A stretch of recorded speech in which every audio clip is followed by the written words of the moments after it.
Chapter 22. M. Manu woke to find Lu gone, but he had slept through the night and he was alive. Judging by the sun in the sky, it was early afternoon. He stretched, flexing his joints, and felt the soreness in his ankles and leg. He looked at the shark bite and saw that it had completely closed, and some scabs had even started falling off, leaving behind healthy, fresh pink skin. He got to his feet and saw Lu must have dragged over a fallen log and placed it on the other side of the 15-foot gap, presumably to use as a bridge later on. His stomach gurgled, and Manu licked his chapped lips. The plan for today was to find water. He imagined Lu had gotten a head start. Manu climbed down the back and waded around to the beach. He decided to scout in the unexplored direction. Small blue crabs lounged on the beach, but they were fast and always skittered into the water when he got close. He would occasionally gaze out over the water, hoping to spot a boat or some kind of rescue, but every time it was just empty ocean. As the sun approached its zenith, he realized he had forgotten to keep count. Deciding to turn back, he noticed what looked like a coconut tree, except the coconuts were orange tinged. He walked over and looked around the ground, seeing one that had fallen, but it lay in two halves, empty. Back in Hawaii, he would lean on the trees to shake them and could often get one or two coconuts to fall. He tried that here. As he shook the tree, he saw two start to fall, and he caught one. The other was landing on the other side, and he quickly tried to move around the tree to grab it.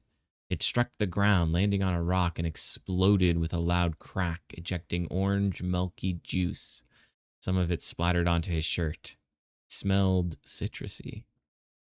Dang, bro. He started making his way back, carrying the remaining orange coconut. While traversing near the end of one long stretch of beach, he got the feeling like someone was watching him and he glanced backward. Just coming around the bend in the distance was... Good, bro. One of the giant ants in broad daylight. He saw it, paused briefly, and then it looked directly at him. A pang of fear shot through him. His pulse quickened. It started towards him and it was moving fast. Manu sprinted down the beach around another bend. This was the beginning of another long stretch, but he could see their rock and it looked like Lu was already there. Manu glanced behind him. Nothing. He kept sprinting a few more seconds. He looked behind him again, and there it was, rounding the corner. It had already made up 70% of the distance between them. He looked how far their rock was. He wasn't going to make it.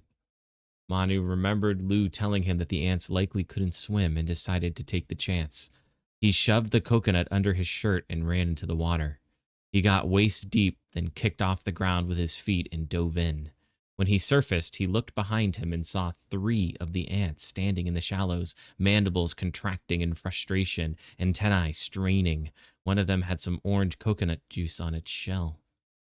Manu started to swim parallel to the shore, aiming for their rock, 2,000 or so feet away. He felt the coconut under his stomach, kept in place by his shirt.